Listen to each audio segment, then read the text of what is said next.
व्याख्यामुद्रां करसरसिजैः पुस्तकं शङ्खचक्रे बिभ्रद्भिन्नः स्फटिकरुचिरे पुण्डरीके निषण्णः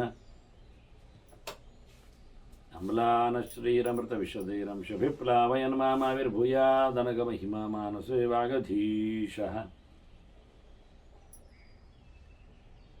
नमस्ते प्राणेश प्रणतविभवायामनिमगाः नमः स्वामिन् रामप्रियतमनमन् गुरुगुण नमस्तुभ्यं भीमप्रबलतमकृष्णेष्ट भगवन् नमः श्रीमन्मध्वप्रदिश सुदर्शन्नो जय जय श्रीगुरुभ्यो नमः नारायणं सुरगुरुं जगदेकनाथं भक्तप्रियं सकललोकनमस्कृतं च त्रैगुण्यवर्जितमजं विभवाद्यमीश्य वन्दे भवग्नम् अमरासुरसिद्धवन्द्यं नारायणं नमस्कृत्य नरं चैव नरोत्तमं देवीं सरस्वतीं व्यासं ततो जयमुदीरये. ವೇದವ್ಯಾಸರ ಮಹಾಭಾರತದ ಚಿಂತಕರಿಗೆ ವಂದನೆಗಳು. ಶಾಂತಿ ಪರ್ವದ 493ನೆಯ ಪ್ರವಚನ. ನಿಜವಾಗಿ ಮಹಾಭಾರತದ ಪ್ರವಚನ ಆಗಿರುವುದು ವಾಸ್ತವವಾಗಿ ನೈಮಿಷಾರಣ್ಯದಲ್ಲಿ. ನೈಮಿಷಾರಣ್ಯದಲ್ಲಿ ಉಗ್ರಶ್ರವಸ್ಸು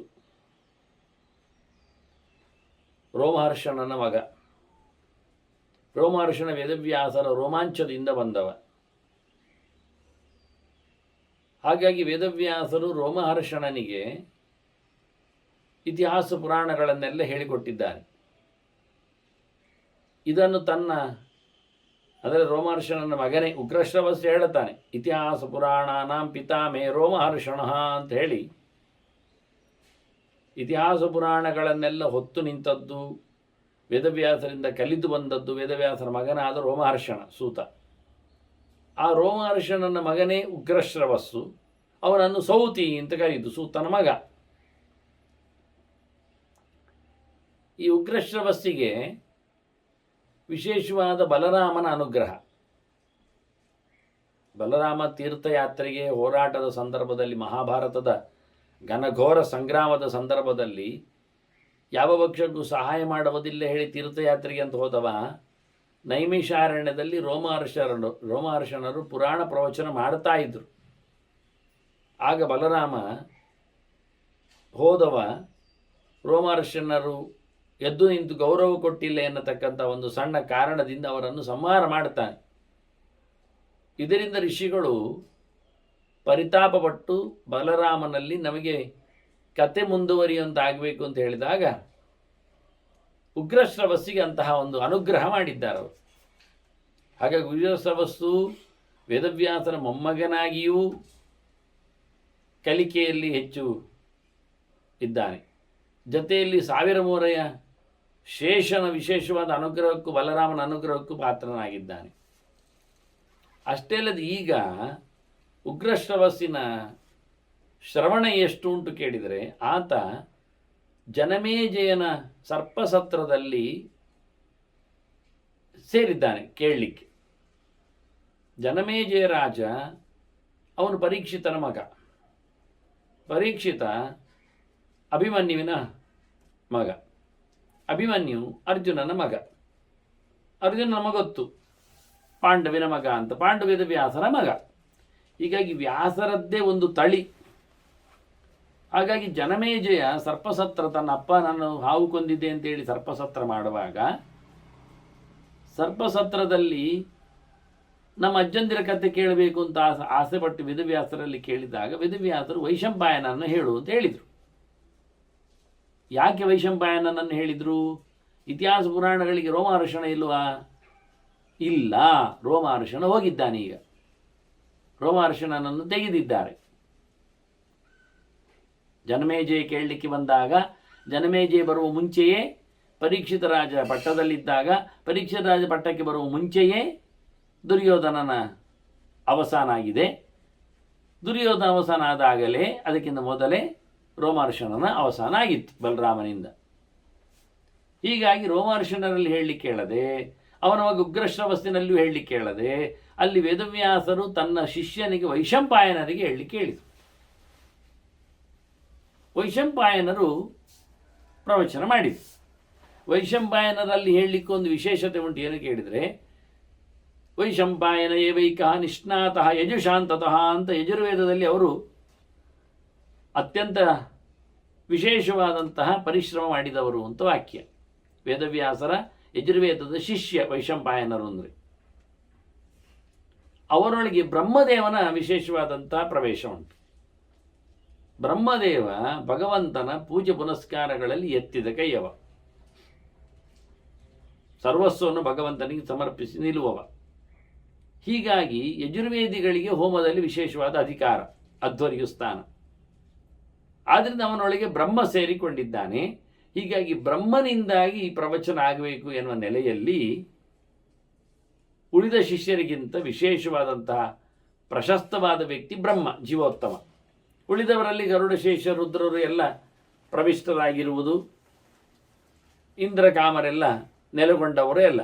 ಹಾಗಾಗಿ ಇದ್ದದ್ದರಲ್ಲಿ ಮಹಾಭಾರತ ಎನ್ನುವುದು ಸರ್ವಶಾಸ್ತ್ರ ಪ್ರಧಾನವಾದ್ದರಿಂದ ಸರ್ವಶಾಸ್ತ್ರಗಳ ಚಿಂತನೆಯನ್ನು ಬ್ರಹ್ಮದೇವರಿಂದ ಈ ನೆಲದಲ್ಲಿ ಆಗಲಿಕ್ಕೆ ಹೋಗಿ ಪರೀಕ್ಷಿತ ರಾಜನ ಮಗನಿಗೆ ಜನಮೇಜಯನಿಗೆ ವೈಶಂಪಾಯನರು ಮಹಾಭಾರತವನ್ನು ಹೇಳುವಂತೆ ವೇದವ್ಯಾಸರು ಹೇಳ್ತಾರೆ. ಅಲ್ಲೇ ವೇದವ್ಯಾಸರು ಇದ್ದಾರೆ, ಹಿಂದೆಲ್ಲ ಬರೆದಿಡುವ ಕ್ರಮ ಎಲ್ಲ ಅಲ್ಲ, ತಲೆಯಲ್ಲಿ ಹೊತ್ತುಕೊಳ್ಳುವುದು. ಹಾಗಾಗಿ ವೈಶಂಪಾಯನರು ಮಹಾಭಾರತವನ್ನು ಹೇಳಿದ್ದು, ವೇದವ್ಯಾಸರು ಹೇಗೆ ಹೇಳಿದ್ದಾರೆ ಅದನ್ನು ಕೊಟ್ಟದ್ದು, ಕೊಡಮಾಡಿದ್ದು.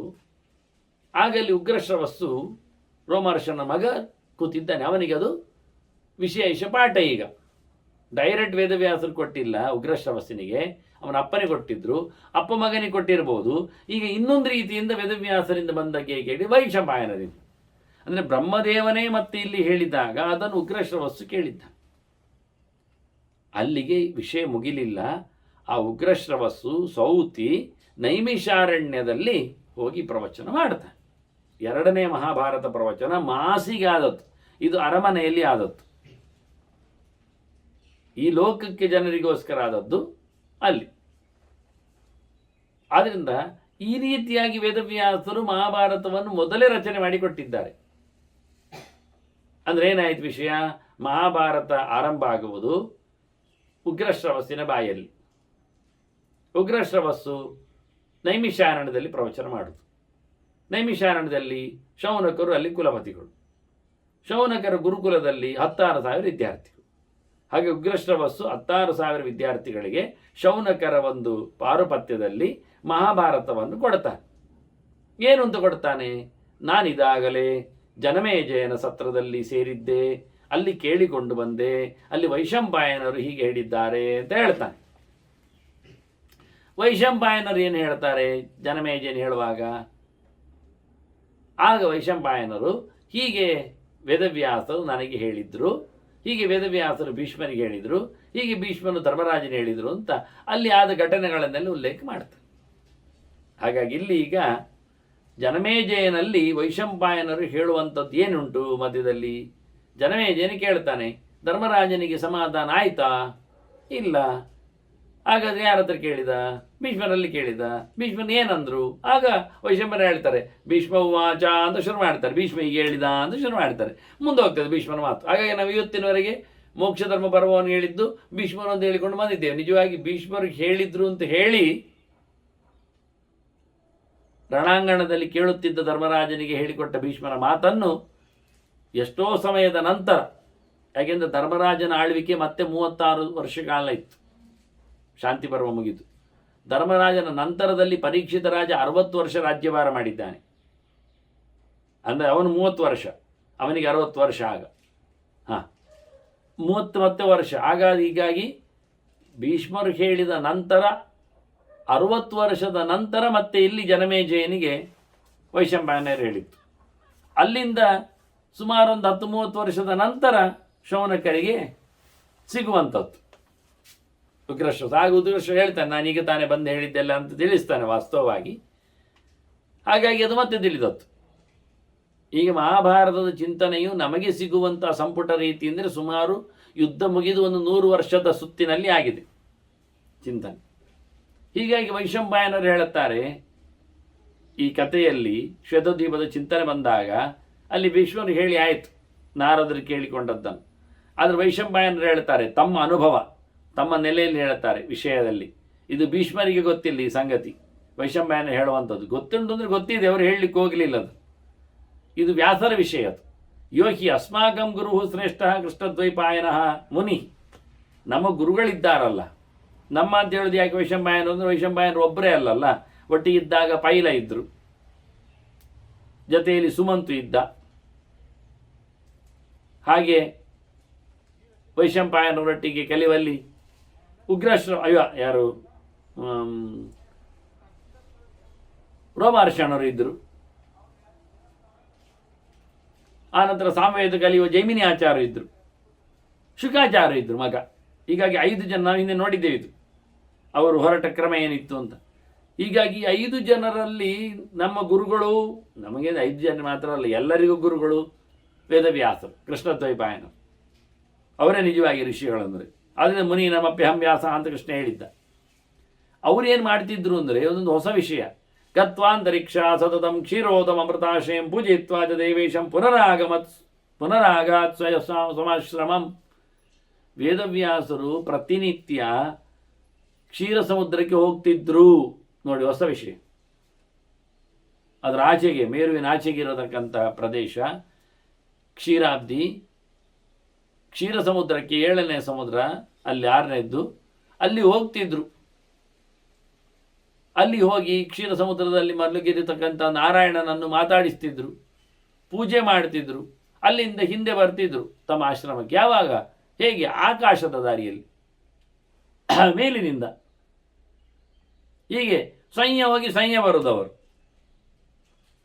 ಪ್ರತಿನಿತ್ಯ ವೇದವ್ಯಾಸರು ಕ್ಷೀರ ಸಮುದ್ರದ ನಾರಾಯಣನನ್ನು ಪೂಜಿಸಿ ಬರ್ತಿದ್ರು. ಈಗ ನೀವು ಸೋತು ಬಿದ್ರಿ ಅಂತ ವೇದವ್ಯಾಸರು ದೇವರಲ್ಲ ಆಯ್ತಲ್ಲ, ದೇವರು ಹಾಗೆ ಮಾಡ್ತಾರೆ. ಮರ್ತ್ಯಾವತಾರಸ್ಯ ಮರ್ತ್ಯವ ಶಿಕ್ಷಣಂ. ಮನುಷ್ಯರ ಲೋಕದಲ್ಲಿ ಬಂದಾಗ ನರೇಶು ಜಾತ ನರವತ್ ಪ್ರವೃತ್ತಿ, ಮನುಷ್ಯರಾಗಿ ಮಾಡ್ತಾರೆ ಶಿಕ್ಷಣ ಕೊಡಲಿಕ್ಕೋಸ್ಕರ. ಹಾಗಾಗಿ ವೇದವ್ಯಾಸರು ನಿತ್ಯ ಹೋಗಿ ಬರ್ತಿದ್ರು ಅಂತ ವಿಶೇಷವಾದಂತಹ ಚರಿತ್ರೆಯನ್ನು ವೈಶಂಪಾಯನರು ಶ್ವೇತದ್ವೀಪದ ಪ್ರಕರಣದಲ್ಲಿ ಉಲ್ಲೇಖ ಮಾಡ್ತಾರೆ. ಮುಂದೆ ಅಲ್ಲಿ ನೈಮಿಷಾರಣ್ಯದಲ್ಲಿ ಉಗ್ರಶ್ರವಸ್ಸು ಸೌತಿ ಏನು ಹೇಳ್ತಾನೆ, ಕಥೆ ಹೇಗೆ ಬರ್ತಾ ಇದೆ? ಏತತ್ತೇ ಸರ್ವಮಾಖ್ಯಾತಂ ವೈಶಂಪಾಯನ ಕೀರ್ತಿತಂ. ನಿಮಗೆ ನಾನೆಲ್ಲ ಹೇಳಿದ್ದೇನೆ. ಈಗ ವೈಶಂಪಾಯನರು ಏನು ಹೇಳಿದ್ದರದನ್ನೆಲ್ಲ ತಿಳಿಸಿದ್ದೇನೆ. ಅದು ಜನಮೇಜಯ ಅದನ್ನು ಕೇಳಿಕೊಂಡು ಜನಮೇಜಯನ ತತ್ಶ್ರುತ್ವ ಕೃತಂ ಸಮ್ಯಕ್ ಯಥಾವಿಧಿ. ಅವನೆಲ್ಲ ಬಹಳ ಚೆನ್ನಾಗಿ ಮಾಡಬೇಕಾದ ಕೆಲಸಗಳನ್ನೆಲ್ಲ ಕೇಳಿ ಮಾಡಿಕೊಂಡ ಜನಮೇಜಯ. ಮತ್ತು ನೀವೇನು ಕಮ್ಮಿ ಅಲ್ಲ, ಇದು ನಮಗೆ ಮುಖ್ಯವಾಗಿ ಬೇಕಾದ್ದು. ಅಂದರೆ ಉಗ್ರಶ್ರವಸ್ಸು ಯಾರಲ್ಲಿ ಮಾತಾಡ್ತಾ ಇದ್ದ ಅಂತ ಹೇಳುವಾಗ ನೈಮಿಷಾರಣ್ಯದಲ್ಲಿ ಇರುವವರೆಲ್ಲರೂ ಋಷಿಗಳು. ಯೂಯಂ ಹಿ ತಪ್ತ ತಪಸ್ಸಃ, ನೀವು ತಪಸ್ಸು ಮಾಡಿದವರು. ಸರ್ವೇತ ಚರಿತವ್ರತ, ಎಲ್ಲರೂ ಎಲ್ಲ ಪ್ರಕಾರದ ಆಚರಣೆಗಳನ್ನು, ಶಾಸ್ತ್ರೀಯ ಕಟ್ಟಳೆಗಳನ್ನು ನಡೆಸಿಕೊಟ್ಟವರು.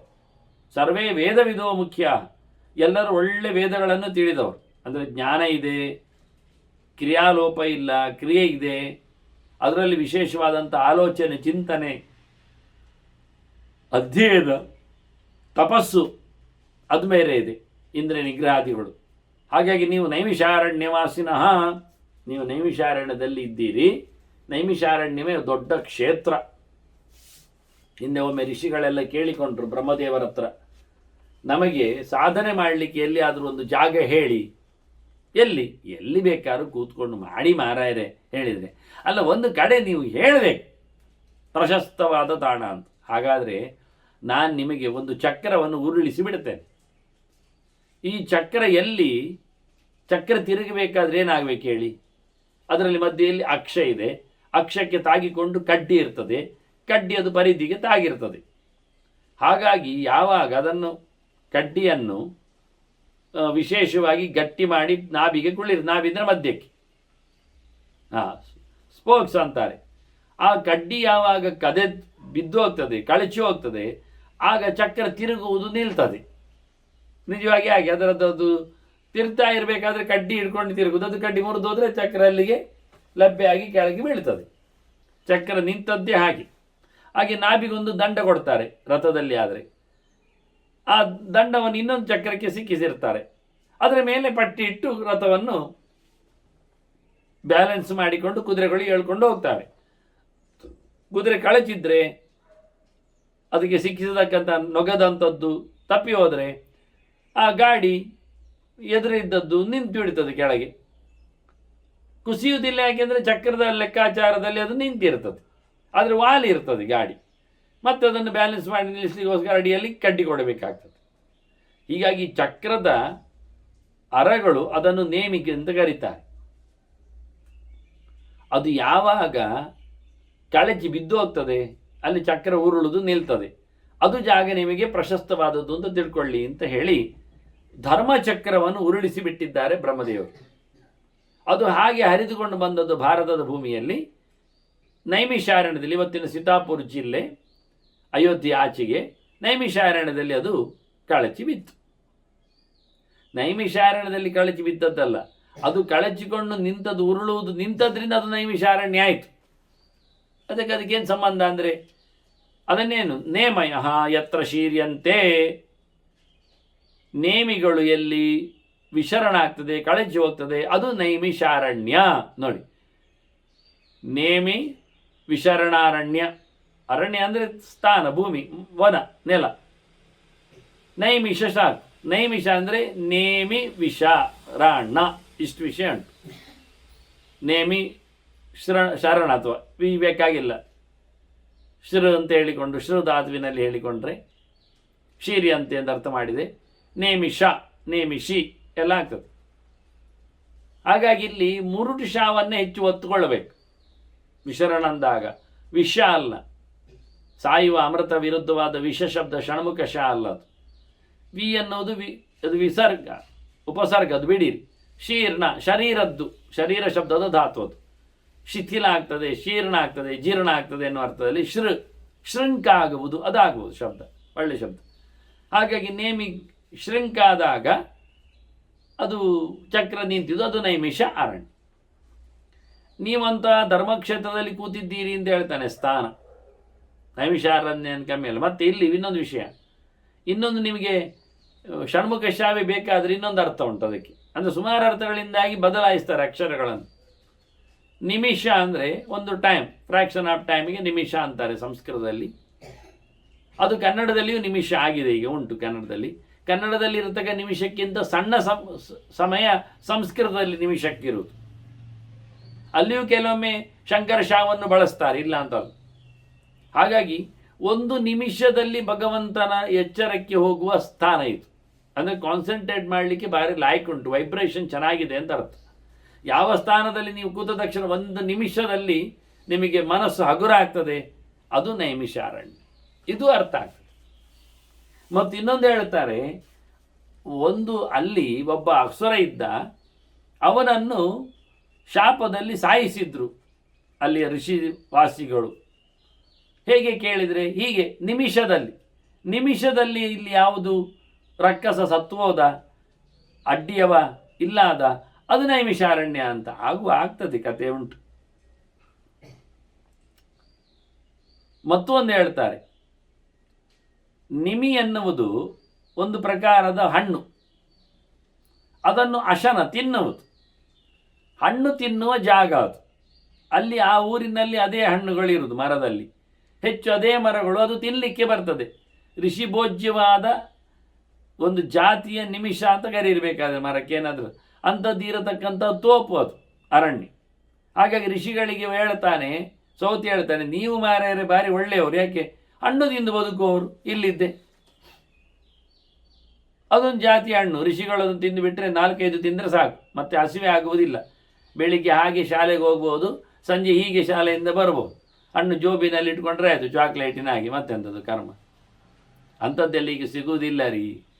ಇವತ್ತು ನಾವು ಕಳಪೆ ಮಟ್ಟದಲ್ಲಿ ವಸ್ತುಗಳನ್ನು ಬೆಳೆಸ್ತಾ ಇದ್ದೆ. ನಮ್ಮದು ಪ್ಲಾಸ್ಟಿಕ್ ಅಕ್ಕಿಯ ಯುಗ ಅಲ್ವ ಈಗ, ಹಾಗಾಗಿ ಎಲ್ಲಿ ಸಿಗ್ತದೆ ನಿಮಗೆ ಒರಿಜಿನಲ್? ಬದರಿಯು ಹಾಗೆ ಅಲ್ವಾ, ಬದರಿ ಅಂದರೆ ಬೊಗರಿ, ಬದರಿ ಷಂಡ ವಿಶೇಷ ಮಂಡಿತೆ ಅಂತ ಬೊಗರೆ ಹಣ್ಣು, ಮುಳ್ಳಿನ ಮರ, ಸಣ್ಣದು ಗೋಳಿ ಆಕಾರದಲ್ಲಿ ಇರ್ತದೆ. ಇವತ್ತೆಲ್ಲ ಬೊಗರಿ ಲಿಂಬೆ ಹಣ್ಣಿನಷ್ಟು ದೊಡ್ಡದು ಮಾಡಿದ್ದಾರೆ. ಅದಕ್ಕೆಲ್ಲ ಗೊಬ್ಬರ ಎಲ್ಲ ಹಾಕಿ, ಅದು ಸಮ ಇಲ್ಲ. ಅದು ಒರಿಜಿನಲ್, ನ್ಯಾಚುರಲ್. ಅದು ದೊಡ್ಡ ಕಾಯಿ, ಒಳಗೆ ಬೀಜ ದೊಡ್ಡದುಂಟು, ನೆಲ್ಲಿ ಹಾಗೆ. ನೆಲ್ಲಿ ಎಷ್ಟು ದೊಡ್ಡದಾಗುವುದಿಲ್ಲ, ಅದಕ್ಕಿಂತ ಸಣ್ಣ ನೊರೆಕಾಯಿ ಎಷ್ಟು ದೊಡ್ಡದಾಗ್ತದೆ ಅಷ್ಟೇ. ಇದು ಅಷ್ಟೇ ಸಣ್ಣ ತೆಳಪಟ್ಟ ಅದರದ್ದು ಸಿಪ್ಪೆ ಹಾಗೆ ಬಾಯಲ್ಲಿ ತಿಂದು ದೊಡ್ಡ ಗಾತ್ರದ ಬೀಜವನ್ನು ಬಿಸಾಡಲಿಕ್ಕೆ. ಕೆಲವರು ಬೊಗರೆಯ ಈ ಕಾಡು ಇದು ಎಂಥದ್ದು ಹೇಳೋದು ನಾವು, ಕಾಟು ಕಸಿ ಅಲ್ಲ, ಒಳ್ಳೆಯದಲ್ಲ ಮಾಡಿದ್ದು, ಡ್ರಾಫ್ಟೆಡ್ ಎಲ್ಲ ಅಲ್ಲ ಅದು. ಇದರದ್ದು ಬೀಜವನ್ನೇ ಕೆಲವರು ರುದ್ರಾಕ್ಷಿ ಬೀಜ ಅಂತ ಮಾರ್ತಾರಂತೆ. ಜನರಿಗೆ ಎಂಥದ್ದು ಆಗ್ತದೆ, ನಡೀತದೆ ಬಿಡಿ. ಹಾಗೂ ಒಂದು ಕತೆ ಹೇಳಿದ್ದಾರೆ, ಇರಲಿ. ಹಾಗಾಗಿ ಅಂಥ ಒಂದು ವಿಶಿಷ್ಟವಾದಂತಹ ನಿಮಿ ಅನ್ನತಕ್ಕ ಜಾತಿಯ ಹಣ್ಣಿರುವ ಮರಗಳ ತೋಪು ಆಗ್ಬೋದು. ಬದರಿ ಇದ್ದ ಹಾಗೆ, ಬದರಿಯ ಹಣ್ಣುಗಳಿದ್ದಲ್ಲಿ ಅದನ್ನೇ ತಿಂದವರು ಬದುಕುವುದು. ಬದರಿಯಲ್ಲಿ ಬೊಗರೆ ಹಣ್ಣು. ಹೀಗಾಗಿ ಅಂತಹ ಒಳ್ಳೆಯ ಆಹಾರವುಳ್ಳ, ನಿಮಿಷ ಮಾತ್ರದಲ್ಲಿ ದೇವರ ಎಚ್ಚರವನ್ನು ಸಂಪಾದಿಸಿಕೊಳ್ಳಬಲ್ಲ ಕ್ಷೇತ್ರದಲ್ಲಿ, ಅದು ಬ್ರಹ್ಮದೇವರು ಸೂಚಿತದ ತಾಣ ಬೇರೆ ಇದೆ, ಅದು ರಕ್ಕಸನ ಬಾಧೆ ಇಲ್ಲಾಗಿ ಹೋಗಿದೆ. ಅಂತಹ ಒಂದು ನಿರ್ದುಷ್ಟವಾದ ಪ್ರದೇಶದಲ್ಲಿ ನೀವು ನಿರುವರಾದ್ರಿಂದ, ಅದು ಶೌನಕಸ್ಯ ಮಹಾಸತ್ರಂ ಪ್ರಾಪ್ತ ಸರ್ವೇ ದ್ವಿಜೋತ್ತಮ. ನೀವೆಲ್ಲ ಶೌನಕರ ದೊಡ್ಡ ಯಾಗಕ್ಕೆ ಬಂದು ಸೇರಿದವರು. 100 ತಿಂಗಳ ಕಾಲಗಾಳ ಮಾಡುವ ಯಜ್ಞ ಅಂತ ಹೇಳ್ತಾರೆ. ಅದನ್ನು ಅವರು ತಯಾರು ಮಾಡಿದ ರೀತಿ ನೋಡಿ, ಸಹಸ್ರ ಸಮಮಾಸತ ಅಂತಾರೆ. 1000 ತಿಂಗಳಿನತ್ತು ಬಹಳ ದೊಡ್ಡ ಮಟ್ಟಿನ ಯಜ್ಞ ಮಾಡ್ತಾ ಇದ್ದಾನೆ. ಹಾಗೆ ಕೇವಲ ಯಜ್ಞ ಮಾತ್ರ ಮಾಡುವುದಲ್ಲ, ಅವರಿಗೆ ಚಿಂತನೆಗಳು ಬರಬೇಕು ಉಳಿದ ಹೊತ್ತಿನಲ್ಲಿ ಅಂತ ಚಿಂತನೆಗಾಗಿ ಸೌತಿ ಬಂದಿದ್ದಾನೆ. ಅವನು ಹೇಳ್ತಾನೆ, ನೀವು ಯಜತ್ವಂ ಸುಹತೈ ಯಜ್ಞೈ ಶಾಶ್ವತಂ ಪರಮೇಶ್ವರಂ. ನೀವು ಗೌಜಲ್ಲಿ ದೇವರನ್ನು, ಸರ್ವೋತ್ತಮನಾದ ಭಗವಂತನನ್ನು ಆಹುತಿಗಳಿಂದ, ಒಳ್ಳೆಯ ಆಹುತಿಗಳಿಂದ, ದ್ರವ್ಯ ಒಳ್ಳೆದಿರಬೇಕು, ಮಂತ್ರ ಚೆನ್ನಾಗಿ ಬರಬೇಕು, ಸಮಯ ಸರಿಯಾಗಿರಬೇಕು, ಪರಿಕರಗಳು ಚೆನ್ನಾಗಿ ಸಿಗಬೇಕು ಅಂತ ನೆಲೆಯಲ್ಲಿ ನೀವು ಆಹುತಿ ಕೊಟ್ಟು ಬಹಳ ಗೌಜಿಯಲ್ಲಿ ಸರ್ವೋತ್ತಮನಾದ ಪರಮಾತ್ಮನನ್ನು, ಸಕಲ ಶಾಸ್ತ್ರಗಳಿಂದ ಪ್ರತಿಪಾದ್ಯನಾದವನನ್ನು, ಇಡೀ ಲೋಕದ ಅಜ್ಞಾನಾದಿಗಳಿಂದ ದೂರ ಇರುವವನನ್ನು, ಮಾಯಾ ಪರಹ, ಪರಮಃ ಅಂದರೆ ರಮಾಯಾಹ ಪರಹ, ಅದು ಸತ್ಯವೇ, ಮಹಾಲಕ್ಷ್ಮಿಗಿಂತಲೂ ಮಿಗಿಲಾದವನು ಅಂದರೆ ಶಾಸ್ತ್ರಗಳಿಂದ ಅತ್ಯಂತ ಎತ್ತರದ ಚಿಂತನೆಯಲ್ಲಿ ನಿಲುಕುವವರು ಭಗವಂತ. ಅವನನ್ನು ನೀವು ಗೌಜಲ್ಲಿ ಹೋಮ ಹವನಗಳಿಂದ ತೃಪ್ತಿಪಡಿಸಿ ಅಂತ ಹೇಳ್ತಾನೆ. ಆಗ ಶೌನಕರು ಕೇಳ್ತಾನೆ. ಇಲ್ಲಿ ಎಲ್ಲ ಪ್ರಶ್ನೆ ಕೇಳೋದು ಯಾವಾಗಲೂ ಶೌನಕರೇ, ಯಾಕೆಂದರೆ ವಿದ್ಯಾರ್ಥಿಗಳ ಪರವಾಗಿ. ಅದನ್ನು ಅವರಿಗೆ ಇಷ್ಟು ಗೊತ್ತಿಲ್ವ ಎಲ್ಲ ಕೇಳಲಿಕ್ಕಿಲ್ಲ, ಸಣ್ಣ ಪ್ರಶ್ನೆಯನ್ನು ಕೇಳೋದು ಉಂಟು ಅಂತ ಅಲ್ಲ. ಅವರು ಕೇಳ್ತಾರೆ, ಶೌನಕರು, ಕಥಂಸ ಭಗವಾನ್ ದೇವ ಯಜ್ಞೇಶು ಅಗ್ರಹರ ಪ್ರಭು. ನೀವೀಗ ತಾನು ಯಜ್ಞದ ವಿಷಯ ಮಾತಾಡಿದ್ರಿ, ಹೋಮಿಸಿರಿ ಅಂತ. ಅಲ್ಲ, ಮೊದಲ ಊಟ ಯಾರಿಗೆ? ದೇವರಿಗೆ, ನಾರಾಯಣನಿಗೆ ಯಾಕೆ ಕೊಡಬೇಕು? ಯಜ್ಞದಲ್ಲಿ ಮುಂಚೂಣಿಯಲ್ಲಿ ಯಾಕೆ ದೇವರ ಕತೆ? ಎಂಥದ್ದು ಅಂತ ವಿಷಯ ಅಂತ ಕೇಳ್ತಾ. ವಾಸ್ತವವಾಗಿ ಯಾಕೆಂದರೆ ಕಥಂ ಪ್ರವೃತ್ತಿ ಧರ್ಮೇಶು ಭಾಗಾರ್ಹ ದೇವತಾಕೃತ. ದೇವರಿಗೆ ಕೊಟ್ಟು ದೇವರ ನಂತರದಲ್ಲಿ ಉಳಿದವರಿಗೆಲ್ಲ ಆಹುತಿ ಕೊಡಲಿಕ್ಕುಂಟು ದೇವತೆಗಳಿಗೆ. ಎಂತಕ್ಕೆ ದೇವತೆಗಳಿಗೆ ಊಟ ಕೊಡೋದು? ಅವರು ಇಲ್ಲೇ ಕೆಲಸ ಮಾಡಲಿಕ್ಕೆ. ಇಲ್ಲಿ ಎಂತ ಕೆಲಸ ಮಾಡೋದು? ಪ್ರವೃತ್ತಿ ಧರ್ಮ ಅದು ಒಳ್ಳೆಯದಾ? ನಿವೃತ್ತಿ ಧರ್ಮ ಶ್ರೇಷ್ಠ ಅಲ್ಲ?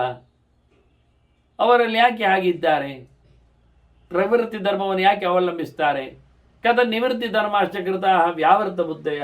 ಇದಕ್ಕಿಂತ ಇದನ್ನು ಬಿಟ್ಟು ನಿವೃತ್ತಿ ಧರ್ಮಕ್ಕೆ ತೆರಳಿದ್ದಾದರೂ ಜನ ಹೇಗೆ? ಯಾವ ನೆಲೆಯಲ್ಲಿ ಬೇಡ ಅಂತ ಕೂತರು? ಇದೇ ಬೇಕು ಯಾಕಾಯಿತು? ಇದೇ ಬೇಡ ಯಾಕಾಗ್ತದೆ? ಇದೆಲ್ಲ ಹೇಳಬೇಕು ಅಂತ ಪ್ರಶ್ನೆ ಕೇಳ್ತಾರೆ. ಆಗ ಉಗ್ರಶ್ರವಸ್ ಹೇಳುತ್ತಾನೆ, ಜನಮೇಜಯಸ ಪ್ರಶ್ನೆ ಕೇಳಿದ್ದಾನೆ, ಅದಕ್ಕೆ ವೈಶಂಪಾಯನರು ಉತ್ತರ ಕೊಟ್ಟಿದ್ದಾರೆ. ನಾವು ಜನಮೇಜಯನ ಹೇಳಿದ್ದ ಅಂತ ಕೇಳುವ. ಆಗ ವೈಶಂಪಾಯನ ಏನು ಹೇಳಿದ್ದಾರೆ ಅಂತ ನಾನು ಹೇಳುತ್ತೇನೆ ನಿಮಗೆ ಅಂತ ಹೇಳಿಕೊಂಡು ಅಲ್ಲಿಗೆ ಮತ್ತೆ ಅವರ ಲಿಂಕ್ ಕೊಡ್ತಾನೆ. ಅವರು ಕೇಳಿದ್ದನ್ನು ಹೇಳ್ತಾನೆ. ಇಮೇ ಸಬ್ರಹ್ಮಕಾಹ ಲೋಕಾಹ, ಜನಮೇಜಯನ ಪ್ರಶ್ನೆಯಲ್ಲಿ ವೈಶಂಪಾಯನರಲ್ಲಿ. ಸಹಸ್ರಾಸುರ ಮಾನವ, ಇಲ್ಲಿದ್ದಾರಲ್ಲ ದೇವತೆಗಳು, ದೈತ್ಯರು, ಮಾನವರು ಅಂತ 3 ಪ್ರಕಾರದವರು, ಮೇಲಿನ ಕೆಳಗಿನ ನಡುವಿನ ಯೋಗ್ಯತೆ ಉಳ್ಳವರು. ಇವರು ಕ್ರಿಯಾಸು ಅಭ್ಯುದಯೋಕ್ತಾಸು ಸಕ್ತಾ ದೃಶ್ಯಂತಿ ಸರ್ವಶಃ. ಎಲ್ಲರೂ ಅಭಿವೃದ್ಧಿಯನ್ನು ಕೊಡತಕ್ಕಂಥ ಕೆಲಸಗಳಲ್ಲೇ ಕೂತ್ಕೊಳ್ತಾರೆ. ಹೆಚ್ಚಾಗುವುದು, ಬೆಳೆಯುವುದು, ಮುಂದುವರಿಯುವುದು ಅದರಲ್ಲೇ ಇದ್ದಾರೆ. ನಿವೃತ್ತಿ ಧರ್ಮದಲ್ಲಿ ಕಾಣುವುದಿಲ್ಲ ಅವರು ಇರುವುದು ಎಲ್ಲ.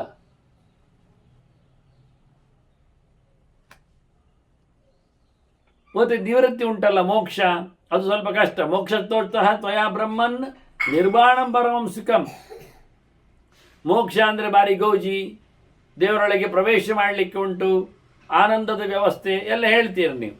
ಹಾಗಿರುವಾಗ ದೇವತೆಗಳು ಅದಕ್ಕೆ ವಿರುದ್ಧವಾಗಿದ್ದಾರಲ್ಲ. ಅವರು ಪ್ರೋಗ್ರೆಸಿವ್ ಕೆಲಸಗಳಲ್ಲೆಲ್ಲ ತೊಡಗಿಸಿಕೊಂಡೆಲ್ಲ ಕಾಣ್ತಾರೆ. ಬಹಳ ಕಷ್ಟ. ಅಯಂ ಹಿ ಪರಮಃ, ಅಯಂ ಹಿ ಬಹಳ ಕಷ್ಟಕರವಾದದ್ದು ವಾಸ್ತವವಾಗಿ. ಯಾವುದು ಕೇಳಿದರೆ ದುರನುಷ್ಠೇಯ ಮಾಡಲಿಕ್ಕೆ ಬರುವುದಿಲ್ಲ ಮೋಕ್ಷ ಧರ್ಮ ಸನಾತನ. ಇಲ್ಲಿಂದ ಬಿಡುಗಡೆಯನ್ನು ಪಡೆಯುವಂತೆ ಬದುಕುವುದುಂಟಲ್ಲ, ಭಾರಿ ಕಷ್ಟ ಆಗ್ತದೆ. ಆದ್ದರಿಂದ ದೇವತೆಗಳನ್ನು ಬಿಟ್ಟಿದ್ದಾರೆ. ಎಂ ಹಿತ್ವಾ ದೇವತಾ ಸರ್ವಾ ಹವ್ಯ ಕವ್ಯ ಭುಜೋಭವನ್. ಎಲ್ಲರೂ ಹೋಮ ಹವನಗಳಲ್ಲಿ ಊಟಕ್ಕಿದ್ದಾರೆ, ಪಿಂಡ ಪ್ರದಾನಾದಿಗಳಲ್ಲಿ ಬಂದು ಸೇರಿರ್ತಾರೆ ಹವನಕ್ಕೆ.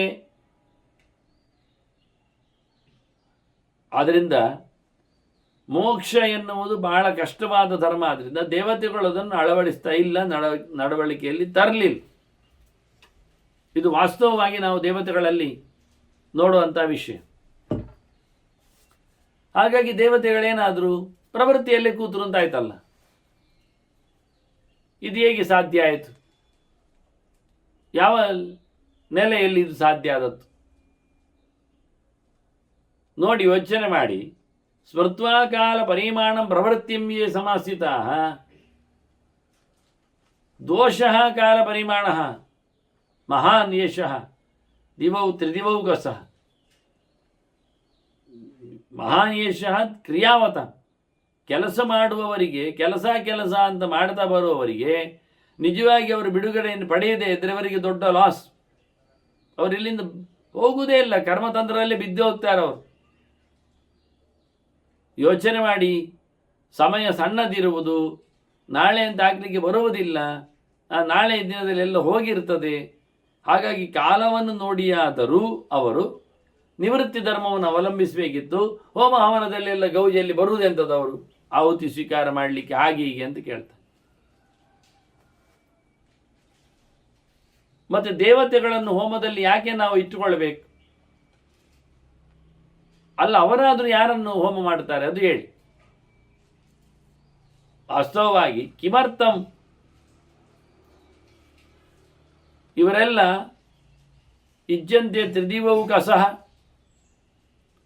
ಕಿಮರ್ಥಂಚ ಅಧ್ವರೇ ಬ್ರಹ್ಮನ್. ಹೋಮ ಹವನಗಳಲ್ಲಿ ಇವರನ್ನು ಪೂಜೆ ಮಾಡುವುದು ಯಾಕೆ? ದೇವತೆಗಳನ್ನು ಹೋಗಲಿ, ದೇವತೆಗಳಾದರೂ ಪೂಜೆ ಯಾರನ್ನು ಮಾಡ್ತಾರೆ ಹೇಳಿ? ಅದು ನಮಗೆ ಬೇಕು. ತೇ ಯಜಂತಹ ಮಹಾಯಜ್ಞೆ ಕಸ್ಯ ಭಾಗಂ ದದಂತಿ ವೈ. ದೇವತೆಗಳಿಗೆ ನಾವು ಆಹುತಿ ಕೊಡ್ತೇವೆ, ಯಾಕೆ ಅಂತ ಗೊತ್ತಿಲ್ಲ, ಯಾಕೆ ಅಂತ ಹೇಳಿ ಎಂಥದ್ದು ಅಂತವರಿಗೆ. ಅವರಾದರೂ ಹೋಮ ಮಾಡ್ತಾರೆ, ಅದನ್ನು ಯಾರಿಗೆ ಕೊಡ್ತಾರೆ? ಅವರವರಿಗೆ ಕೊಡೋದ? ಆಗುವುದಿಲ್ಲ. ಅವರು ಕೊಡುವುದು ಯಾರಿಗೆ? ನಾವು ಕೊಡುವುದು ಯಾಕೆ? ಈ ಪ್ರಶ್ನೆಯನ್ನು ಜನಮೇಜಯ ಕೇಳಿದ್ದಾನೆ ಅಂತ ಉಗ್ರಶ್ರವಸ್ ಹೇಳಿದ್ದಾನೆ. ವೈಶಂಪಾಯನರಿಗೆ ಭಾರಿ ಖುಷಿ ಆಯ್ತಂದು. ಇದು ಭಯಂಕರ ಗುಟ್ಟಾಗಿ ಉಂಟಲ್ಲ ಮಾರಾಯ ಪ್ರಶ್ನೆ. ಇದು ಸುಲಭದ ಪ್ರಶ್ನೆ ಅಲ್ಲ ನೀನು ಕೇಳಿದ್ದು. ಸಾಮಾನ್ಯ ಜನರಿಗೆ ಉತ್ತರಿಸಲಿಕ್ಕೆ ಬರುವುದಿಲ್ಲ. ಇದು ನಾತಪ್ತ ತಪಸಾ ಚೈಷಃ ನಾವೇದ ವಿದುಷಾತತ, ಹಾಗೆಯೇ ನಾ ಪುರಾಣವಿದ ಚೈವ ಶಕ್ಯ ವ್ಯಾಹರ್ತು ಮಂಜಸ. ಸರಿಯಾಗಿ ಉತ್ತರ ಹೇಳಬೇಕಾದರೆ ಅವನು ವೇದಗಳನ್ನು ಅಧ್ಯಯನ ಮಾಡಿರಬೇಕು, ವೇದಪೂರ್ವಕವಾಗಿ ಇತಿಹಾಸವನ್ನು ತಿಳಿದಿರಬೇಕು. ಇದೆರಡು ತಿಳ್ಕೊಳ್ಳದೇ ಇದ್ದರೆ, ಇತಿಹಾಸ ಪುರಾಣ ಪಂಚವೇದಗಳನ್ನು, ಪಂಚಮ ವೇದವನ್ನು ತಿಳ್ಕೊಳ್ಳದೇ ಇದ್ದರೆ ವೇದಗಳನ್ನು ಉಪಯೋಗಿಸಿಕೊಳ್ಳದಿದ್ದರೆ ಅವನು ಯಾವ ಪ್ರಕಾರವಾಗಿಯೂ ಉತ್ತರ ಹೇಳಲಿಕ್ಕೆ ಬರುವುದಿಲ್ಲ. ಆದ್ದರಿಂದ ವೇದ ಗೊತ್ತಿರಬೇಕು ಮುಖ್ಯವಾಗಿ. ಜೊತೆಯಲ್ಲಿ ಇತಿಹಾಸ ಪುರಾಣಾಭ್ಯ ವೇದಂ ಸಮರ್ಪಯತಿ ಇರೋದರಿಂದ ಭಾರತವು ಪುರಾಣಗಳು ಎರಡೂ ಬೇಕು. ಇದೆರಡನ್ನು ವೇದವ್ಯಾಸರದಿಟ್ಟುಕೊಂಡು ವೇದವನ್ನು ಅರ್ಥ ಮಾಡಿಕೊಳ್ಳಲಿಕ್ಕೆ ಆಗ್ತದೆ. ಹಾಗಾಗಿ ನೀನು ಪ್ರಶ್ನೆ ಕೇಳಿದ್ದು ಬಹಳ ಜಟಿಲವಾಗಿದೆ. ಒಳ್ಳೆ ತಿರಿದವರಿಗೆ ಮಾತ್ರ ಅದನ್ನು ಉತ್ತರ ಕೊಡಲಿಕ್ಕೆ ಬರ್ತದೆ. ಹಾಗೆ ವೇದವ್ಯಾಸರು ನಮಗೆ ಹೇಳಿದ್ದೇನು ಅಂತ ನಿನಗೆ ಹೇಳುತ್ತೇನೆ ನಾನು. ವೇದವ್ಯಾಸರು ನಮ್ಮನ್ನು 5 ಜನರನ್ನು ಒಪ್ಪಿಕೊಂಡವರು ಶಿಷ್ಯರನ್ನಾಗಿ. ನಾವು ಬಂದದ್ದೊಮ್ಮೆ ನೋಡಿ ಅವರಿಗೆ ಖುಷಿಯಾಗಿತ್ತು. ನಾವು ಹೇಳಿದ್ದೆವು ಪ್ರಶ್ನೆ ಕೇಳಲಿಕ್ಕೊಂಡು, ಏತಾನ್ ಸಮಾಗತಾನ್ ಸರ್ವಾನ್ ಪಂಚ ಶಿಷ್ಯಾನ್ ದಯಾನ್ವಿತಾನ್ ದಮಾನ್ವಿತಾನ್. ಒಳ್ಳೆ ನಿಗ್ರಹವುಳ್ಳ 5 ಶಿಷ್ಯರನ್ನು ನೋಡಿದ್ರು ಅವರು. ನೋಡಿ ಹೇಳ್ತಾರೆ, ಮತ್ತು ವಿಶೇಷವಾದಂಥ ಮಾತನ್ನು ಹೇಳ್ತಾರೆ ಅವರು. ಒಳ್ಳೆ ನಾವು ನಿಷ್ಠೆಯಲ್ಲಿದ್ದೇವೆ, ಶೌಚಾಚಾರ ಸಮಾಯುಕ್ತಾನ್. ನಮ್ಮದು ಓದುವುದು ಮಾತ್ರ ಅಲ್ಲ, ಜಪತಪ ಅನುಷ್ಠಾನದಲ್ಲಿ ನಾವು ಕಡಕ್ಕೆ, ಅದನ್ನೇನು ಬಿಡುವುದಿಲ್ಲ, ಅದು ಮಾಡ್ತಾ ಇದ್ದೇವೆ. ಅದು ಅವರಿಗೆ ಗೊತ್ತಾಯಿತು. ಆಚಾರ ವಿಚಾರ ಎರಡರಲ್ಲಿಯೂ ಎಕ್ಸ್ಪರ್ಟ್ ಇದ್ದಾರೆ ನನ್ನ ಶಿಷ್ಯರು ಅಂತ. ಇನ್ನು ಹೆಚ್ಚು ತಗೊಳ್ಬಾರ್ದು ಇವರೇ ಹೇಳಿದ್ದಾರೆ, 5 ಸಂಖ್ಯೆ ಸಾಕು, ಇನ್ನು ಹೆಚ್ಚು ಬೇಡ ಶಿಷ್ಯರು ಅಂತ. ಹಾಗಾಗಿ ಶಿಷ್ಯಕೋಟಿಯಲ್ಲಿ ಈ ರೀತಿಯಾದ ಸಾಧನೆಯನ್ನು ಮಾಡುವಂತೆ ಉಳಿದವರಲ್ಲಿ ಮಾಡಿಸಲಿಲ್ಲ ವೇದವ್ಯಾಸರು. ಆದ್ದರಿಂದ ನಾವು ಅವರ ಹತ್ರ ಒಂದು ಸರ್ತಿ ಸಿಕ್ಕಿದಾಗ, ಅವರ ಹತ್ರ ಕೇಳಲಿಕ್ಕೆ ನಿಂತಾಗ ಅವರು ನಮ್ಮನ್ನು ಮಾತಾಡಿಸಿದ್ದಾರೆ. ನಾವು ಬಹಳ ಒಳ್ಳೆ ಶಿಷ್ಯರು ಅಂತೇಳಿ ನಮಗೆ ಅವರು ವೇದ ಅಧ್ಯಯನ ಮಾಡಿಸಿದ್ದಾರೆ.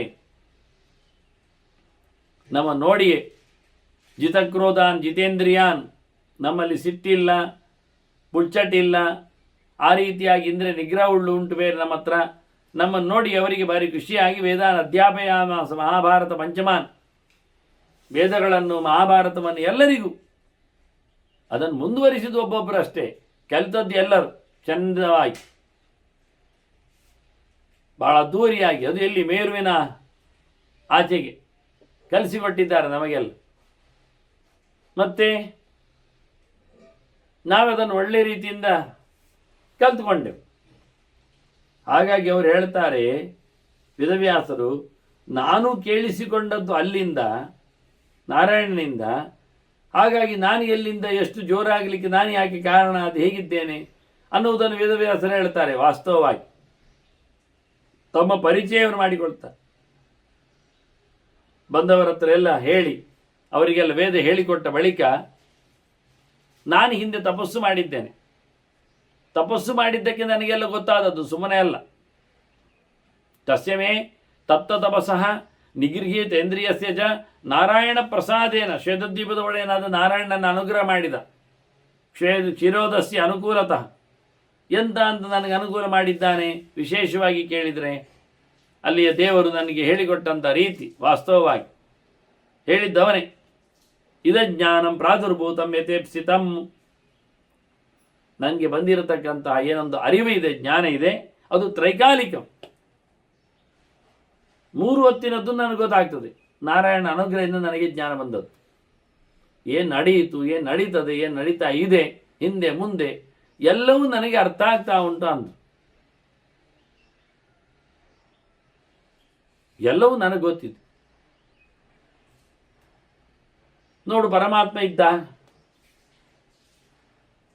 ಅವನನ್ನು ನಾವು ಮಹಾಪುರುಷ ಅಂತೇವೆ. ಅಲ್ಲಿಂದ ಅವ್ಯಕ್ತವಾದಂಥ ಪ್ರಧಾನದ ಸೃಷ್ಟಿಯಾಗಿತ್ತು. ಅಲ್ಲಿಂದ ಕೊನೆಗೆ ಅನಿರುದ್ಧನ ಸೃಷ್ಟಿಯಾಗಿದೆ, ಭಗವದ್ ರೂಪತ್ತು. ಅವನು ಸರ್ವಾಂತರ್ಯಾಮಿ. ಅನಿರುದ್ಧೋ ಹಿ ಲೋಕೇಶು ಮಹಾನಾತ್ಮೇತಿ ಕಥ್ಯತೆ. ಅಂತರ್ಯಾಮಿಯಾದ ಅನಿರುದ್ಧ, ಅವನಿಂದ ಬ್ರಹ್ಮದೇವರ ಸೃಷ್ಟಿ ಚತುರ್ಮುಖನತ್ತು. ಅವನ ಅಹಂಕಾರದ ಒಡೆಯ. ಅಹಂಕಾರ ಅಂದರೆ ಜೀವಾಭಿಮಾನಿಯಾಗಿ. ಅಲ್ಲಿಂದ ಪಂಚಭೂತಗಳು ಸೃಷ್ಟಿಯಾಗಿವೆ. ಪಂಚಭೂತಗಳ ಗುಣಗಳು ಶಬ್ದಸ್ಪರ್ಶ ರೂಪ ರಸಾದಿಗಳು ಬಂದಿವೆ 5. ಅಲ್ಲಿಂದ ಮತ್ತೆ ಪಂಚಭೂತಗಳಿಂದ ಭೂತೇಭ್ಯಶ್ಚೈವ ನಿಷ್ಪನ್ನಾ ಮೂರ್ತಿಮಂತ ಅಷ್ಟತಾನ್ ಶೃಣು. ಇದೊಂದು ವಿಶೇಷ ಇಲ್ಲಿ. ಪಂಚಭೂತಗಳಿಂದ ಮುಖ್ಯವಾಗಿ 8 ಮೂರ್ತಿಗಳು, ಪ್ರಾಕೃತ ಮೂರ್ತಿಗಳು ಬಂದಿದ್ದಾರೆ ಎಂದು ಜನರು. ಮರೀಚಿ, ಅತ್ರಿ, ಅಂಗಿಲಸ್ಸು, ಪುಲಸ್ತ್ಯ, ಪುಲಹ, ಕ್ರತು, ವಶಿಷ್ಠ ಮತ್ತು ಸ್ವಯಂಭುವ ಮನು. ಇಷ್ಟು ಜನರನ್ನು ಬಹಳ ಚಂದವಾಗಿ ಸೃಷ್ಟಿಯಲ್ಲಿ ತಂದಿದ್ದಾನೆ. ಅಹಂಕಾರ ತತ್ವದಿಂದ ಬಂದಾಗ ಇದು ಆಗಿದೆ ಅಂತ ಹೇಳ್ತಾನೆ.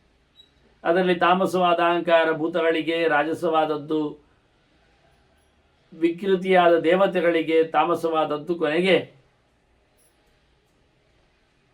ತಾಮಸವಾದದ್ದು ಗುಣ ಅದು ಕೊನೆಯಲ್ಲಿ ಅಹಂಕಾರಿಕವಾದದ್ದು ಅದು ಸೃಷ್ಟಿಯಲ್ಲಿ ನೆಲೆಗೊಂಡಂಥ ಕಥೆಯನ್ನು ಉಲ್ಲೇಖ ಮಾಡಿತು. ಈ ಚತುರ್ಮುಖ ಅವನು ಈ ಜಗತ್ತಿನಲ್ಲಿ ವೇದಗಳನ್ನು ಸೃಷ್ಟಿ ಮಾಡಿ ತಂದ. ಮತ್ತೆ ವೇದಾಂಗ ಸಂಹಿತಾನ್ ಯಜ್ಞಾಂಗ ಸಂಯುತಾನ್. ಅವನ ಪ್ರಶ್ನೆ ಬಂದದ್ದು ಯಜ್ಞದಲ್ಲಿ ಯಾಕೆ ಮೊದಲು ಎಲ್ಲ ಬಂದಿದೆಲ್ಲ, ಹಾಗಾಗಿ ಇದು ಸೃಷ್ಟಿಯಿಂದ ಶುರು ಮಾಡಿದರು ವ್ಯಾಸರು. ನಾನು ಹೀಗೆ ತಿಳ್ಕೊಂಡಿದ್ದನ್ನು ನಿನಗೆ ಹೇಳುತ್ತೇನೆ ಅಂತ ಹೇಳಿ ಮುಖ್ಯವಾಗಿ ಇಲ್ಲಿ ವಿಶೇಷಾಂಶಗಳು ಕೇಳಿದರೆ ಅದುವೇ ಅಹಂಕಾರ ತತ್ವದಿಂದ ನೇರವಾಗಿ 8 ವಿಕಾರಗಳ ಸೃಷ್ಟಿಯನ್ನು ಹೇಳಿದ್ದು. ಅನೇಕ ಪ್ರಕಾರದಲ್ಲಿ ಸೃಷ್ಟಿಯ ಕಥೆಯನ್ನು ಹೇಳೋದ್ರಿಂದ ಪ್ರಧಾನವಾಗಿ ಹೇಳಿದ್ದನ್ನು, ಹೆಚ್ಚಾಗಿ ಹೇಳಿದ್ದನ್ನು ಸರಿಯಾಗಿ ಅರ್ಥ ಮಾಡಿಕೊಳ್ಳಿಕ್ಕೆ, ಸೂಕ್ಷ್ಮವಾಗಿ ಹೇಳಿದ್ದನ್ನೆಲ್ಲ ಆಚೀಚೆಯಾಗಿ ಅರ್ಥ ಮಾಡಿಕೊಳ್ಳಿಕ್ಕೆ ಬರುವಂತೆ. ಹಾಗಾಗಿ ಚತುರ್ಮುಖ ವೇದಗಳನ್ನು, ವೇದಾಂಗಗಳನ್ನು, ಶಿಕ್ಷಾ, ವ್ಯಾಕರಣ, ಕಲ್ಪ, ನಿರುಕ್ತ, ಜ್ಯೋತಿಷ, ಕಲ್ಪ ಅದು ಒಟ್ಟಿಗೆ ವೇದಾನ್, ವೇದಾಂಗ ಸಹಿತಾನ್, ಸಂಯುಕ್ತಾನ್, ಯಜ್ಞ ಮತ್ತು ಯಜ್ಞಾಂಗ ಸಂಯುತಾನ್, ಯಜ್ಞಕ್ಕೆ ಬೇಕಾದ ಅಂಗಗಳೆಂದು ಸಹ ಸೇರಿಸಿಕೊಂಡು ಎಲ್ಲ ಸೃಷ್ಟಿಗೆ ತಂದಿದ್ದ. ನಿರ್ಮಮೇ ಲೋಕಸಿದ್ಧ್ಯರ್ಥಂ ಬ್ರಹ್ಮ ಲೋಕಪಿತಾಮಹ. ಜಗತ್ತು ನಡಿಬೇಕು, ಬೆಳಿಬೇಕು, ಜನರು ಉದ್ಧಾರ ಆಗಬೇಕು, ಅಧ್ಯಯನ ಮಾಡಬೇಕು. ಅದಕ್ಕೋಸ್ಕರ ಬ್ರಹ್ಮದೇವ ಈ ಯಜ್ಞವನ್ನು, ಸಂಭಾರಗಳನ್ನು ಸೃಷ್ಟಿ ಮಾಡಿದ್ದಾನೆ. ಒಟ್ಟಿಗೆ ಅದಕ್ಕೆ ಬೇಕಾದ ವ್ಯವಸ್ಥೆಗಳನ್ನು ಮಾಡಿದ್ದ. ಮತ್ತೆ ಬಂದವ ರುದ್ರ ಇದ್ದಾನೆ. ರುದ್ರ ರೋಷಾತ್ಮಕ ಜಾತಃ ದಶಾನ್ಯಾನುಸೋದ್ರಿಜತ್ ಸ್ವಯಂ. ಇಲ್ಲಿ ರುದ್ರನ ವಿಶೇಷ ವಿಷಯವನ್ನು ಕೇಳಿದರೆ, ಈಗಾಗಲೇ ನಾವು ಶಿವರಾತ್ರಿಯನ್ನು ಕಳೆದಿದ್ದೇವೆ. ವಿಶೇಷ ಏನು? ಅವನು ಸ್ವಯಂ ರೋಷದಿಂದ ಹುಟ್ಟಿದವ. ಯಸ್ಯ ಲಲಾಟಜೋ ಬ್ರಹ್ಮ ರುದ್ರಶ್ಚಕ್ರೋ. ಇದನ್ನೆಲ್ಲ ನಾನು ಶಿವರಾತ್ರಿ PPTಯಲ್ಲಿ ಪ್ರೆಸೆಂಟ್ ಮಾಡಿದ್ದೇನೆ ಸ್ವಲ್ಪ ವಿಷಯಗಳನ್ನು. ಹಾಗಾಗಿ ಇಲ್ಲಿ ಕ್ರೋಧಾತ್ಮಕನಾದಂತಹ ಶಿವ ಸೃಷ್ಟಿ ಆಗಿದ್ದಾನೆ. ಅವನಿಂದ 10 ರುದ್ರರು ಬಂದಿದ್ದಾರೆ. ಇದು ಪ್ರಧಾನರು ಆಗ್ಬೋದು, ಅವಾಂತರರು ಆಗ್ಬೋದು. ಅವಾಂತರರಿಗೆ ಮುಂದೆ ಭೂತ ಋಷಿಯಲ್ಲಿ ದಕ್ಷ ಪ್ರಜಾಪತಿಯ ಮಗಳಿನಲ್ಲಿ ಸೃಷ್ಟಿಯನ್ನು ಹೇಳುತ್ತಾರೆ. ರೈವತ, ಓಜ, ಮಹಾಭೀಮ, ವಾಮಉಗ್ರ, ವೃಷಾಕಪಿ, ಅಜೈಕಬಾತ್, ಅಹಿರ್ಬುದ್ನ್ಯ, ಮಹಾದೇವ ಅಂತ 10 ಜನ ಮತ್ತೆ ಪ್ರಧಾನನಾದ ರುದ್ರನನ್ನು ಸೇರಿಸಿ, ಅದು ಬೇರೆ. ಅಲ್ಲಿ ಅವಾಂತರ ರುದ್ರರ 10 ಜನ, ಅವರು ರುದ್ರ ಸಮಾನರು ಅಲ್ಲ. ಅವರು ಗಣದೇವತೆಗಳು. ವಸುರುದ್ರ ಆದಿತ್ಯರು ಅಂತ ಇದ್ದಲ್ಲ, ಅದರಲ್ಲಿ ರುದ್ರಗಣದಲ್ಲಿ ಬರ್ತಾರೆ. ಇಲ್ಲಿ ಇಲ್ಲ. ಹೇಗೆ ಆದಿತ್ಯರಲ್ಲಿ ವೇರಿಯೇಷನ್ಸ್ ಉಂಟಾಗಿ ಇವರು ಬಹಳ ಕಮ್ಮಿ. ಅವರು ರುದ್ರನ ಸಮಾನರಲ್ಲ ಇವರು. ಆದರೆ ಇನ್ನೊಂದು ಅರ್ಥದಲ್ಲಿ ರುದ್ರೋ ರೋಷಾತ್ಮಕೋ ಜಾತಃ ದಶ ಅನ್ಯಾನ್ನು ಸ್ವಸೃಜತ್ ಸ್ವಯಂ ಹೇಳುವಾಗ ಬ್ರಹ್ಮದೇವರು 10 ಸೃಷ್ಟಿ ಮಾಡಿದ್ರು ಅಂತ ಅರ್ಥ ಆಗ್ತದೆ, ರುದ್ರ ಸೃಷ್ಟಿ ಮಾಡಿದ್ದಂತ ಅರ್ಥ ಆಗ್ತದೆ, ಇಲ್ಲ ಅಂತಲ್ಲ. ಬ್ರಹ್ಮದೇವ ಸೃಷ್ಟಿ ಮಾಡಿದ್ದು ಭಗವಂತನಿಂದ ಸೃಷ್ಟಿಯಾದದ್ದು ಏನು ಅರ್ಥ ಮಾಡಿಕೊಂಡರು. 2 ಬಾರಿ ರುದ್ರಾದಿಗಳ ಸೃಷ್ಟಿಯನ್ನು ನಾವು ಚಿಂತನೆ ಮಾಡಿದಾಗ ಆಗ್ತದೆ. ಅದು ಹೌದು, ಹಾಗೆ ಅಲ್ಲೇನಲ್ಲ. ಹಾಗಾಗಿ ಹೊರಗಿನಿಂದ ಇಲ್ಲಿ ದಕ್ಷನ ಮಗಳಲ್ಲಿ ಹುಟ್ಟಿದ ಹಾಗೆ ಭೂತ ಅಂತಲೇ ಅವಳ ಹೆಸರು. ಭೂತಸ್ಯ ಭಾರ್ಯಾ ಭೂತಾಯಾ ಅಂತ ಹೇಳಿಕೊಂಡು 11 ಜನ ರುದ್ರ ಸೃಷ್ಟಿಯಾದದ್ದು ಭೂತ ಎನ್ನತಕ್ಕ ಋಷಿಯಲ್ಲಿ. ಅದರಲ್ಲಿ ಒಬ್ಬ ಮಹಾದೇವ ಮತ್ತು ಉಳಿದವರೆಲ್ಲ ಅವಾಂತರ ರುದ್ರರು. ಇಲ್ಲಿ ಅವಾಂತರ ರುದ್ರರನ್ನು ಮಹಾರುದ್ರ ಸೃಷ್ಟಿ ಮಾಡಿದೆ ಹೇಳುವುದು ಒಂದು ವಿಷಯ ಸರಿಯೇ ಆ ಅರ್ಥದಲ್ಲಿ. ಇನ್ನೊಂದು ಅರ್ಥದಲ್ಲಿ ರುದ್ರದೇವರು ತಾನು ಸೃಷ್ಟಿಯಾದವರು ಭಗವಂತನಿಂದ, ಮತ್ತು ತನ್ನಿಂದ 10 ರುದ್ರರನ್ನು ಸೃಷ್ಟಿ ಮಾಡಿದ್ದಾರೆ ಅಂತ. ಇಲ್ಲಿ ಅವನಿಗಿಂತ ಭಿನ್ನರಾದವರ ಸೃಷ್ಟಿ ಅನ್ನೋದು ಅರ್ಥ ಆಯ್ತಲ್ಲ. ಸಮಾನರಾದ ರುದ್ರನಿಂದ ರುದ್ರ ಸೃಷ್ಟಿಯನ್ನು ಹೇಳಲಿಕ್ಕೆ ಬರ್ತದೆ. ಹಾಗಾಗಿ 11 ರುದ್ರನಾದದ್ದವ ಒಂದಿದ್ದವ. ಆ 11 ಅವನ ಹೆಸರು ಬೇರೆ. ಮನ್ಯು, ಮನು, ಮಹಾನಾಸ, ಮಹಾನ್, ಶಿವ, ಋತಧ್ವಜ, ಮರುರೇತ, ಭುವ, ಕಾಲ, ವಾಮದೇವ, ಧೃತವ್ರತ. ಹಾಗಾಗಿ ಈಗ ಈ 11 ಜನರಲ್ಲಿ ಒಬ್ಬ 11 ರುದ್ರರೇ ಇಲ್ಲಿ, ಅವರ ಸಮಸ್ಯೆ ಇಲ್ಲ. ಹೀಗಾಗಿ 11 ರುದ್ರರನ್ನೂ ರುದ್ರ ಸೃಷ್ಟಿ, ಒಂದು ರುದ್ರ ನಾರಾಯಣನಿಂದ ಬಂದವ 10 ರುದ್ರರನ್ನು ತನ್ನಂತೆ ತಂದ ಎನ್ನುವುದು ಸರಿ. ಒಂದು ರುದ್ರ ಬ್ರಹ್ಮನಿಂದ ಹುಟ್ಟಿದವ ಮತ್ತೆ 10 ರುದ್ರರನ್ನು ಬ್ರಹ್ಮ ಹುಟ್ಟಿಸಿದ ಎನ್ನುವುದು ಸರಿ. ಒಂದು ರುದ್ರ ಮತ್ತೆ 10 ಅವಾಂತರ ರುದ್ರರು ಮತ್ತೆ ಬಂದದ್ದು, ಅದು ಮತ್ತೆ ಬಂದದ್ದು, ಅದಾಗುವುದು. ಅಂಥವರನ್ನು ರುದ್ರ ಸೃಷ್ಟಿ ಮಾಡಿದ್ದಾನೆ ಹೇಳುವುದು ತಪ್ಪೇನಲ್ಲ, ಅಂಥವರನ್ನು ಬ್ರಹ್ಮ ಸೃಷ್ಟಿ ಮಾಡಿದ್ದಾನೆ ಹೇಳುವುದು ತಪ್ಪೇನಲ್ಲ. ಆದರೆ ಇಲ್ಲಿ ನೋಡ್ಲಿಕ್ಕೆ ಹೋದಾಗ, ಮೇಲಿಂದ ನೋಡಿದಾಗ ಒಂದು ಹೊಸ ವಿಷಯ ಕೇಳಿದರೆ, ರುದ್ರದೇವರು ಚತುರ್ಮುಖನಿಂದ ಸೃಷ್ಟಿಯಾದವರು ಮತ್ತೆ ತನ್ನನ್ನೇ 10 ಪ್ರಕಾರದಲ್ಲಿ ಸೃಷ್ಟಿ ಮಾಡಿಕೊಂಡಿದ್ದಾರೆ ಎನ್ನುವ ಅರ್ಥ ಬರ್ತದೆ. ವಾಸ್ತವವಾಗಿ ಅವಾಂತರ ಅಲ್ಲದ ಪ್ರಧಾನರಾದ 11 ರುದ್ರರನ್ನು ಬ್ರಹ್ಮದೇವ ಒಟ್ಟಿಗೆ ಸೃಷ್ಟಿ ಮಾಡಿದ್ದಾನೆ. ರುದ್ರ ಬಂದ ಬ್ರಹ್ಮನಿಂದ ಅತ್ತದ್ದಕ್ಕೆ ಅವನಿಗೆ ಎದುರೋದಿ ತದ್ ರುದ್ರಸ್ಯ ರುದ್ರತ್ವವನ್ನು ರುದ್ರ ಅಂತ ಹೆಸರು ಕೊಟ್ಟದ್ದು. ಅಳುವಾಗ ಅವನಿಗೆ ನೀನು ಅಳುವುದು ಬೇಡ, ನಿನಗೆ 11 ರೂಪ ಕೊಡ್ತೇನೆ ಅಂತ ಕೊಟ್ಟ. ಅದೇ ಮನ್ಯು ಮನು ಮಹಾನಾಸ ಅಂತ, ಅದನ್ನು ನಾನು ಪಿಪಿಟಿಯಲ್ಲಿ ಕೊಟ್ಟಿದ್ದೇನೆ, ಹೇಳಿದ್ದೇನೆ. ಅವನಿಗೆ 11 ಹುಡುಗಿಯರನ್ನು ಕೊಟ್ಟ, ದೀವೃತ್ಯ ಅಸಾಹುಮ ನಿಯುತ್ತು ಸರ್ಪೀಳ ಅಂಬಿಕಾ ಅಂತೇಳಿ. ಅವನಿಗೆ 11 ಸ್ಥಾನವನ್ನು ಕೊಟ್ಟ, ಪಂಚಭೂತಗಳಲ್ಲಿ ಅಲ್ಲದೆ ಸೂರ್ಯ ಚಂದ್ರರಲ್ಲಿ ಮತ್ತು ಯಜಮಾನನಲ್ಲಿ ಮತ್ತು ಮನಸ್ಸಿನಲ್ಲಿ ಅಲ್ಲಿ ಇರಲಿಕ್ಕೆ ಇರದಿಂದಿರಾಣೆ ಸುರು ವ್ಯೋಮ ವಾಯುರಗ್ರೆ ಜಲ ಮಹಿ ಅಂತ ಇಲ್ಲೆಲ್ಲ ಇರಲಿಕ್ಕೆ ಅವಕಾಶ ಕೊಟ್ಟ, ತಪಸ್ಸಿನಲ್ಲಿ ಮನಸ್ಸಿನಲ್ಲಿ ಸೇರಿಕೊಂಡು. ಹೀಗಾಗಿ ಬ್ರಹ್ಮದೇವರಿಂದ ಹುಟ್ಟಿದ ರುದ್ರದೇವರು 11, ಅದರಲ್ಲಿಯೂ ಒಬ್ಬ ಹುಟ್ಟಿ 10 ರುದ್ರರಿಂದಲೇ ಹುಟ್ಟಿದ ಒಂದು ಕತೆ. ಇದನ್ನು ಅನೇಕ ಅರ್ಥಗಳಲ್ಲಿ ಇಲ್ಲಿ ಚಿಂತನೆಯನ್ನು ಕೊಟ್ಟಿದ್ದಾನೆ.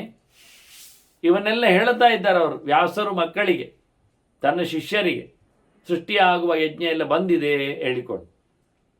ಆನಂತರ ದೇವತೆಗಳು ಕೇಳ್ತಾರೆ ಸೃಷ್ಟಿಯಲ್ಲಿ ಬಂದಾಗ ಬ್ರಹ್ಮದೇವರಲ್ಲಿ, ಏನು ಯಸ್ಮಿನ್ ನದೀಕಾರೆ ವರ್ತಿತವ್ಯಂ ಪಿತಾಮಹ, ಅಜ ಯಾರು ಯಾವ ಕೆಲಸದಲ್ಲಿ ಇರಬೇಕು, ಏನು ಕೆಲಸ ಮಾಡಬೇಕು, ವ್ಯವಸ್ಥೆ ಏನು ಅಂತ.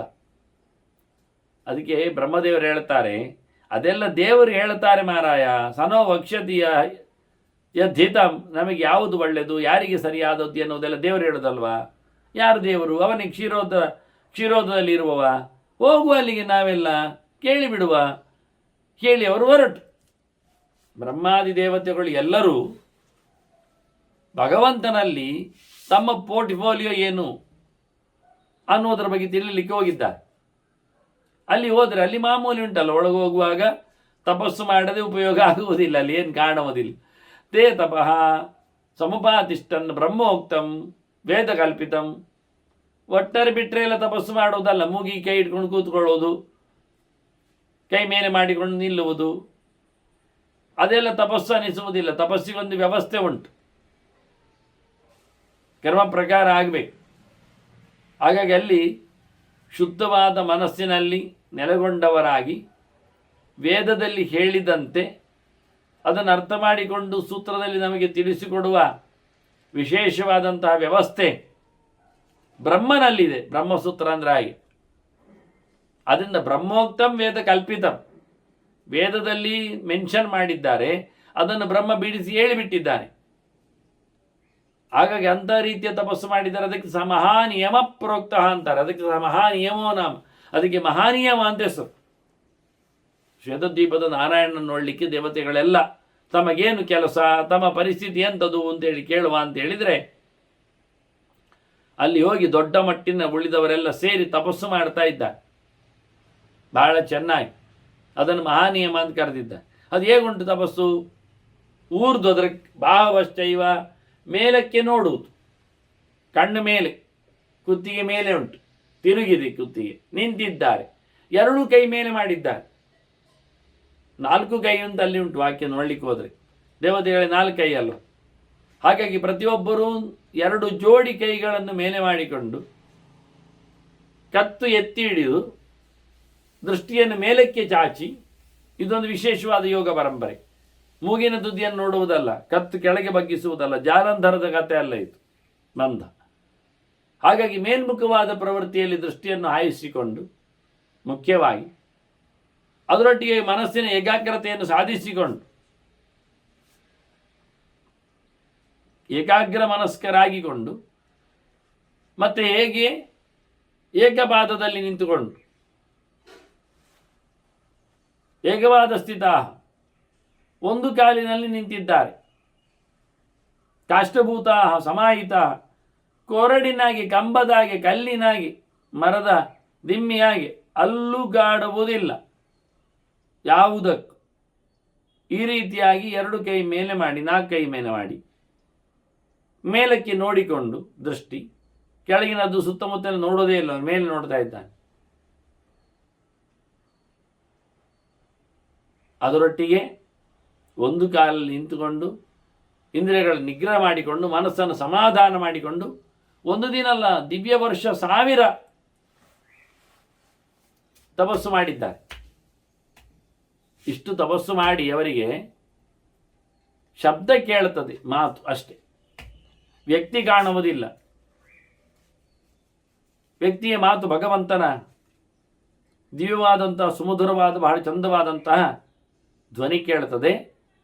ಹಾಗಾಗಿ ಇಷ್ಟು ಪ್ರಶ್ನೆಗಳಿಗೆ ಪೀಠಿಗೆಯಾಗಿ ವಾಸ್ತವವಾಗಿ ಇನ್ನು ಯಜ್ಞದ ಅವರ ಭಾಗಹಾರತ್ವ ಅಥವಾ ಇನ್ನಿತರ ಸೇವೆಯ ಕಥೆಗಳಲ್ಲಿ ಬರಬೇಕಷ್ಟೇ. ಹೀಗಾಗಿ ಅಲ್ಲಿನ ಭಗವಂತ ಏನು ಹೇಳ್ತಾನೆ, ಬ್ರಹ್ಮಾದಿಗಳು ಸೃಷ್ಟಿಯಲ್ಲಿ ಏನು ಪಾತ್ರ ವಹಿಸಿದ್ದಾರೆ ಅಂತ ಮೂಲ ಚಿಂತನೆಗೆ ಅವನ ಪ್ರಶ್ನೆ ಬಂದಿದೆ. ಇದು ವಾಸ್ತವವಾಗಿ ಇಷ್ಟು ಚಿಂತನೆಗಳೆಲ್ಲ ಆಗ್ತಾ ಇವೆ ಎನ್ನುವುದನ್ನು ಅವರು ಹೇಳಿದರು. ಇದನ್ನು ಭೀಷ್ಮರು ಧರ್ಮರಾಜ ಕೇಳಿದಾಗ ಹೇಳಿದ್ದಾರೆ ಎನ್ನುವುದರಲ್ಲಿ ಇನ್ಸರ್ಟ್ ಆಗ್ತದೆ ಕೊನೆ ಸೇರಿಸಿಕೊಳ್ಳುವಲ್ಲಿ. ಹೀಗಾಗಿ ಕೆಲವೊಮ್ಮೆ ಈ ವಾಕ್ಯಗಳು ಎಲ್ಲಿ ಬಂದಿವೆ, ಹೇಗಾಗಿವೆ ಎನ್ನುವುದು ಜನಕ್ಕೆ ವಾಚ ಶಬ್ದಗಳನ್ನು ತಪ್ಪಿಸಿ ಹೇಳಲು ಹೋಗಿ ತಪ್ಪುವುದುಂಟು. ಅದನ್ನು ಸರಿಯಾಗಿ ನೋಡಿಕೊಂಡಾಗ, ಅಂದರೆ ಓಲ್ಡ್ ಸ್ಕ್ರಿಪ್ಟ್ಗಳ ನೆಲೆಯಲ್ಲಿ ನಿಂತಾಗ ಇದರ ಅರ್ಥ ಅನುಕೂಲವಾಗಿರ್ತದೆ. ಇನ್ನು ಮುಂದೆ ಅವನ ಮಾತುಗಳನ್ನು ಚಿಂತನೆಗೆ ತರುವ ವಂದನೆಗಳೊಂದಿಗೆ ಶ್ರೀಕೃಷ್ಣ ನಾರಾಯಣ ನಾರಾಯಣ.